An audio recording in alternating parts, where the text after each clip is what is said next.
Yes, O Lord Jesus. Thank you, Jesus. We glorify you, O Lord. We praise you. Ama, marami pong salamat sa araw nito, Lord.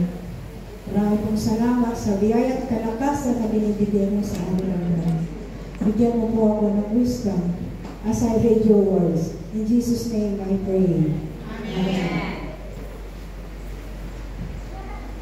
Ano po? Yung yearly po, mayroon tayong ginagawang mga tribute sa mga nanay, sa mga tatay, sa mga anak. Ngayon po, yung araw na ito is a special day for all of us. It's a time for them to appreciate what are they doing in the church, to give them a tribute, to give them honor as they love the church, they love us. A time to appreciate our pastors. A pastor's role is multifaceted. Marami siyang ginagawa ang mga pastors natin. Primarily, involving spiritual leadership through preaching, teaching the Bible, and caring for the congregation through counseling and support. Ang tungkulin po ng isang pastor, yung mga pastor po natin ay hindi lang po siya mabigat na responsibilidad ko. Siya po lahat, tulad po ng teacher.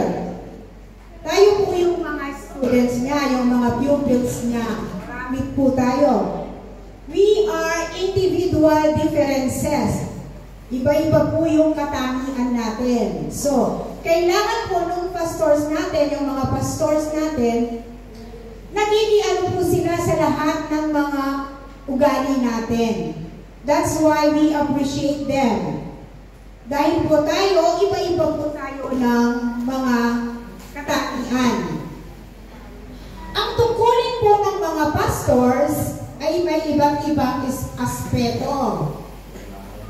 Ito po, ang una, yung spiritual na pamumuno sa pamamagitan ng parangal at pagtuturo ng Biblia. As personally, nag-grow up kami spiritually as a couple. Dito po sa church na to.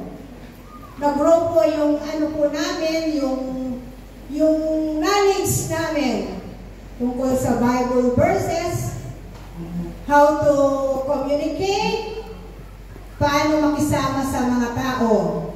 As I said, nag-grow po kami personally, spiritually, sa pangangalaga ng ating mga pastors, sa pamamagitan ng pagpapayo at suporta sa ating congregation. Duties po ng mga pastors, tulad po ng mga leaders, ng mga members, kanya-kanya po tayo ng duties and obligations. Tulad po ng music ministry, meron po silang duties. Tulad po ng teachers ministry, meron po kaming mga duties. Tulad po ng men's, ng women's, meron po yung mga nanay, nagdadala ng kain, yung mga men's, nag-aayos po ng church, and the media ministry. Lahat po yan through the knowledge ng ating pastor, sa gabay, through the guide of our pastor, sila po ang ating leader, a good leaders.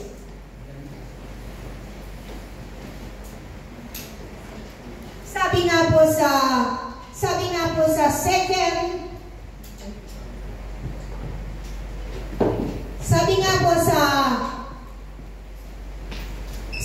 sa second Timothy 4 verse 2. Ang pastor po, ang gawa po niya, preach the word, be prepared in season, out of season.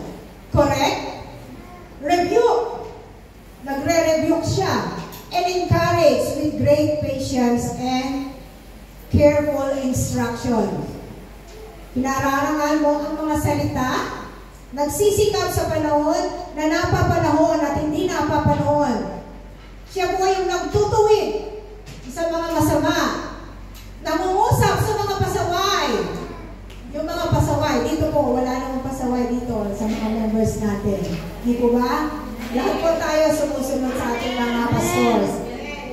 Sa lahat ng pagtitiis, yan. Minsan nga po, talagang matiisin po yung ating mga pastors.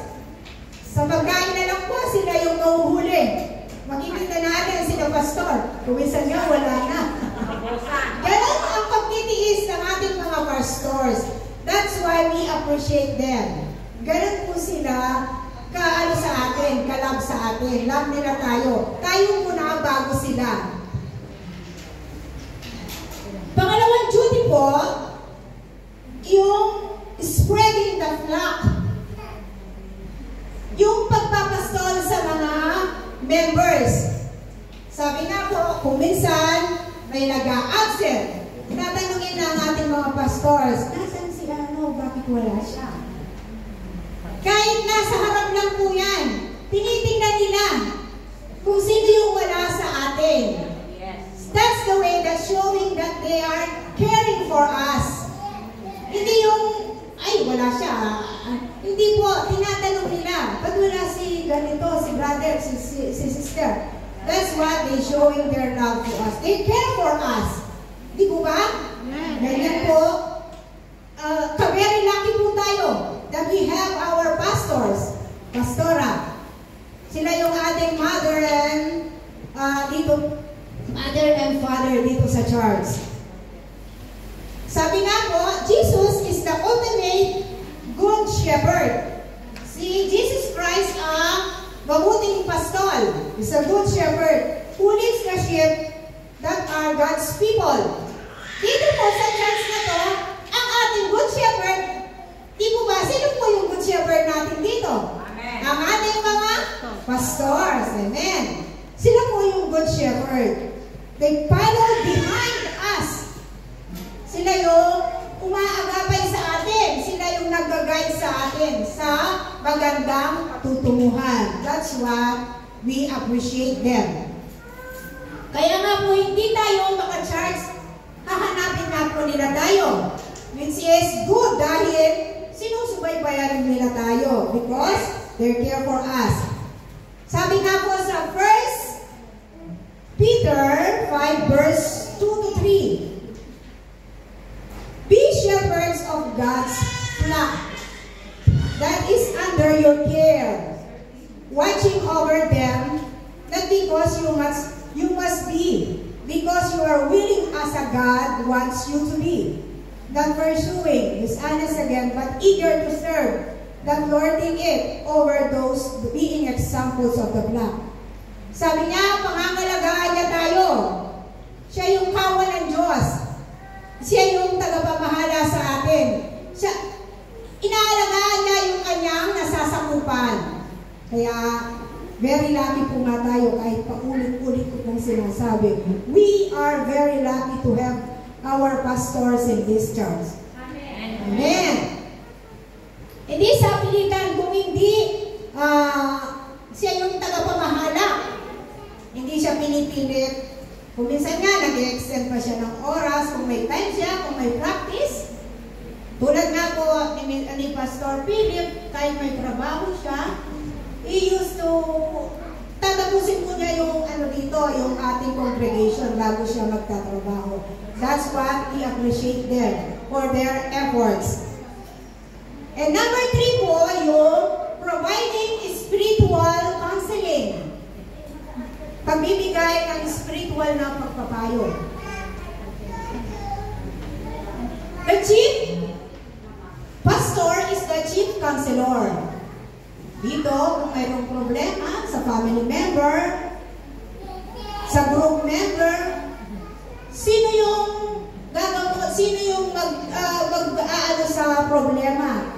Ang ating pastor. Kung ano yung mga problema, kung ano yung kailangan gawin, gagawin niya para sa atin lahat. Including ako ngayon, kuminsan, nagkakaroon ng crisis sa ating church. Hindi naman po ano yan, hindi po yan limit sa atin. Ngayon na po, yung ating church, namahal na po yung ating bayarin sa renta. Namahal na po yan. So, hindi po natin hahayaan lang ang ating mga pastors. We will support our pastors. Hindi po niya kakayanin. Pinuin niyo po yung 1,800. Kung problema tayo kung ano, let us support each other para sa ating congregation, para sa church natin. Amen? Hindi ba? Support natin po. Hindi po tayo namimilit. Kung meron, magbigay. Kung wala pa, sa susunod nakakapagbigay. Through tithes and offerings. Hindi po ba? Okay. Sana po, sa paglutos ng mga suliranin natin, kung minsan meron po tayong contribution, may kailangan sa church. Yung kung willing na magbigay, we will highly appreciate it. I-appreciate natin yung willing na magbigay. Yung hindi po makakapagbigay, soon, pag meron sila, magbibigay. Tulad po niyan, marami na po yung anniversary natin, let's share para sa church natin. Amen po ba? Amen. Para gagaan, para kay Lord. Kung minsan po, normal nga po, nagkakaroon tayo ng suliranin sa ating congregation. Kaya, dinudulog, ang pastor kaya po, dinudulog niya, sasabihin niya, hindi naman po niya nililihim ang mga problema. He shared with us, para alam din natin. In that way, makakatulong tayo kung ano yung dapat gagawin sa ating congregation, sa ating church. Amen po ba? Amen. So, sabi nga po, kung kinakailangan mayroong bibili, open arms po tayo. Kung sino yung mayroong bukas na puso, we can share. We can give and share. And then po, tayong lahat ay mayroong pasasalamat through the leadership of our pastors. Our senior pastor, Pastor Conrad, Pastora Joy, and Pastor Philip. Thank you for salamat po sa inyo for your good leadership and for being a blessing to our church. Amen.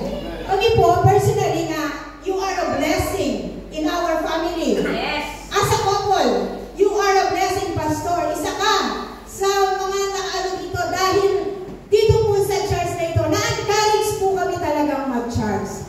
Dati, on and off na po kami. Ngayon, through a good pastors, na-encourage po kami mag-attend. And now, regularly. And now, we are baptized as a Christian. Amen. Through the good leadership of this church.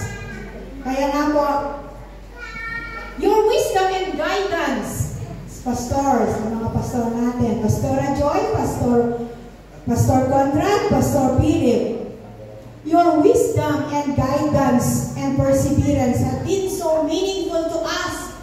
Yung pong wisdom ninyo, yung pag-aalala niyo po sa amin, ang pagtsatsaga niyo po sa amin. We are blessed. We are blessed to have you all, pastors, in our lives. True shepherds of our congregation. Your sermons, yung mga sinasabi niyo po, yung mga salita ng Diyos, nagiging naaano po namin sa aming katawan, sa aming sarili. We share it. We use it in our lives. Through your sermons, it gives us inspiration. It inspires us in every week that we go here in the church. Nai-inspire po kami.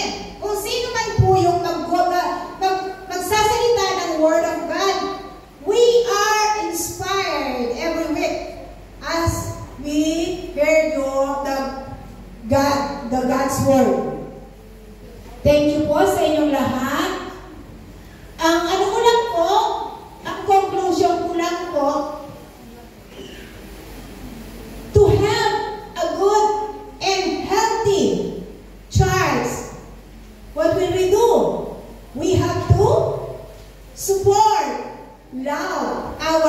pastors to have a good, a strong, and healthy church.